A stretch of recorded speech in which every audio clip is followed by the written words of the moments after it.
کاروباری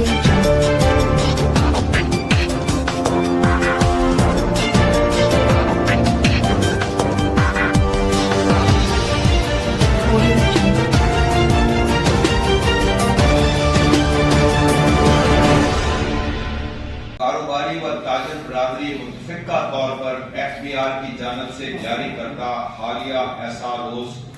فروری 2024 میں ہونے والے اطلاق کو فیل فور مؤخر کرنے کا مطالبہ کرتی ہے۔ سب سے پہلے میں تمام شرکا کا خاص طور پر پریس و میڈیا کے معزز نمائندگان کا مشکور ہوں کہ وہ اپنی مصروفیات میں سے وقت نکال کر آج اس اہم پریس کانفرنس میں شریک ہوئے ہیں۔ ہمارے ساتھ اس وقت ساؤتھ پنجاب کے چیمبرز اور ایسوسی ایشنز کا مکمل اتحاد و الحاق ہے، جن میں ملتان، بہاولپور، DG گنج، ریم یار خان، کھانے وال، بہاڑی، جھنگ اور ملتان چیمبر اور اسمارٹ ٹریڈرز اینڈ ایسوسی ایشنز بھی شامل ہیں۔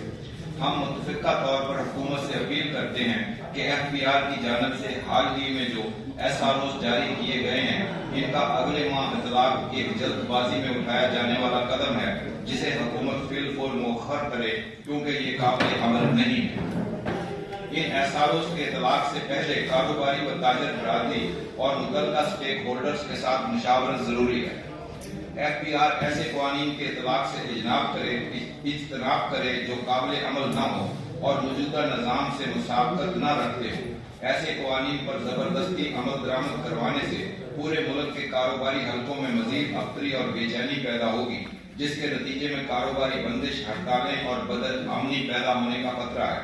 ملک کی موجودہ معاشی صورتحال پہلے ہی بری طرح بحران کا شکار ہے۔ ایسی صورت میں مزید خرابی ملک کو شدید خسارے کی طرف لے جائے گی اور کاروباری بندشوں کی وجہ سے بے روزگاری میں مزید اضافہ ہوگا، جس سے سٹریٹ کرائم بڑھیں گے اور امن و امان کی صورتحال مزید خراب ہوگی۔ SROs 1525-D/1 سال 2023، SRO نمبر 1822/1 سال 2023 اور SRO نمبر 28-1 سال 2024 کو لاگو کرنے کا بنیادی مقصد fast moving consumer goods sector, جس میں manufacturers, retailers, whole sellers, distributors اور دیگر بہت سارے سیکٹر شامل ہیں، کو FBR کے پوائنٹ آف سیل سسٹم میں شامل کرنا ہے۔ ریٹیلرز، ڈسٹریبیوٹرز اور ہول سیلرز پر بھی point of sale software کے ذریعے اپ ٹو ڈیٹ اور ریئل ٹائم میں سیل ٹیکس کی رسیدیں اپلوڈ کرنے کی شرط عائد کی گئی ہے۔ فاسٹ موونگ آئٹمز کی کمپنیاں پہلے ہی ماہانہ ریٹرن کے ذریعے سیل ٹیکس کی مطلوبہ معلومات فراہم کرنے کی تعمیل کر رہی ہیں، لہذا مذکورہ SROs کا اطلاق ایک اضافی بوجھ ہے، جس سے کاروبار خاص طور پر بڑے ریٹیل سٹورز بری طرح متاثر ہوں گے اور چھوٹے سٹورز کمپیوٹر اور IT کی سہولیات میسر نہ ہونے کی صورت میں بند ہو جائیں گے۔ FMCG کمپنیاں سیل ٹیکس ایکٹ کے 3rd شیڈول کے تحت کام کرتی ہیں، جہاں سپلائی کے مرحلے پر ہی خوردہ قیمت پر ٹیکس پہلے ہی ادا کر دیا جاتا ہے۔ ان SROs کے تحت یہ نیا اقدام غیر ضروری اور غیر مؤثر ہے۔ ایسے ریٹیلرز جن کے ود ہولڈنگ ٹیکس کی رقم انکم ٹیکس آرڈیننس 2001 کے سیکشن 236H کے تحت 12 ماہ میں 1 لاکھ روپے سے زائد ہو جائے گی، ان کو FBR کے POS سسٹم کے ساتھ جوڑا جائے۔ اگر متعلقہ SORs کا اطلاق کر دیا جائے تو اس سے بلا واسطہ بہت سے کاروباری شعبہ جات متاثر ہوں گے، جن میں خوردنی تیل، گھی، آٹو پارٹس، ٹائرز، IT کے آلات، الیکٹرانکس اور دیگر بہت سارے شعبہ جات شامل ہیں۔ FBR کو ٹیکس بیس بڑھانا چاہیے، محکمہ اپنی کارکردگی کو بہتر کرے اور ٹیکس نیٹ میں اضافے کے لیے ٹیکس نیٹ سے باہر سیکٹرز کو ٹیکس نیٹ میں لایا جائے، نہ کہ ٹیکس نیٹ میں موجود ٹیکس گزاروں پر ہی بار بار نئے انداز میں اضافی بوجھ ڈالا جائے۔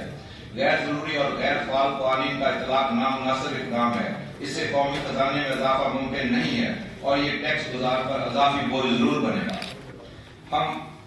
ڈاکومنٹڈ اکانومی کے حامی ہیں اور ڈاکومنٹیشن کے بغیر معیشت بہتری کی جانب گامزد نہیں ہو سکتی، تاہم اس طرح کے قوانین کا اطلاق تاجر و کاروباری برادری اور متعلقہ سٹیک ہولڈر سے مشاورت کے بعد ہونا چاہیے۔ ان SROs پر عمل درآمد کے لیے بجلی کی بلا تعطل فراہمی تربیت یافتہ عملہ اور بلا رکاوٹ ہائی سپیڈ انٹرنیٹ کی فراہمی ضروری ہے. بس بدقسمتی سے ہمارے ہاں یہ سہولیات میسر نہیں ہیں. ایف پی آر کے آئرس سسٹم میں پہلے ہی سے بہت زیادہ دشواریاں ہیں اور اکثر معاملات میں یہ سسٹم قانون سے متصادم ہے، جس کا درست ہونا ایک الگ اور ضروری عمل ہے. ہمارا متفقہ مطالبہ ہے کہ ان